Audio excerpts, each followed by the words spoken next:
സമയത്തും കേരളത്തിലുള്ള കേന്ദ്രമന്ത്രി പറഞ്ഞത് പിന്നോക്കമാണെന്ന് കേരളം പ്രഖ്യാപിച്ചാൽ കൂടുതൽ സഹായം കിട്ടുന്നതാണ്. അത് അദ്ദേഹത്തിന്റെ അഭിപ്രായം. അത് അദ്ദേഹത്തിന് അങ്ങനെ ഇതിനൊക്കെ എങ്ങനെയാ നമുക്ക് മറുപടി പറയാൻ സാധിക്കുക? യഥാർത്ഥത്തിൽ ഇതിന്റെ നാനാ തരത്തിലുള്ള വിഷമങ്ങൾ കൊണ്ട് ദുരിതമനുഭവിക്കുന്ന ജനങ്ങളെ സമാധാനിപ്പിക്കുന്നതിന് പകരം ഇങ്ങനെ ജനങ്ങളെ അവഹേളിക്കുന്ന ഒരു നിലപാട് കേന്ദ്രമന്ത്രി സ്വീകരിച്ചു കഴിഞ്ഞാൽ സ്വാഭാവികമായിട്ടും ജനങ്ങൾ അതിനോട് പ്രതികരിക്കുമെന്ന് തന്നെയാണ് നമുക്ക് കാണാൻ സാധിക്കുക.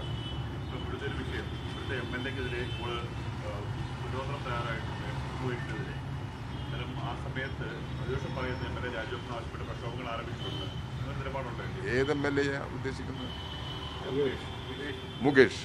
മുകേഷ് MLA-യുമായി ബന്ധപ്പെട്ട ചില പ്രശ്നങ്ങൾ കോടതിയുടെ മുമ്പിലല്ലേ? അത് നിയമത്തിന് മുമ്പിൽ കിടക്കുന്ന ഒരു വിഷയമല്ലേ? നമ്മളത് ആ നിലയിൽ ചർച്ച ചെയ്യപ്പെടുന്നത് ശരിയല്ലല്ലോ. കോടതിയുടെ നിലപാടെന്താണെന്ന് വരട്ടെ, അപ്പം നമുക്ക് ആലോചിക്കാം. വേറെ എന്തെങ്കിലും ഉണ്ടോ?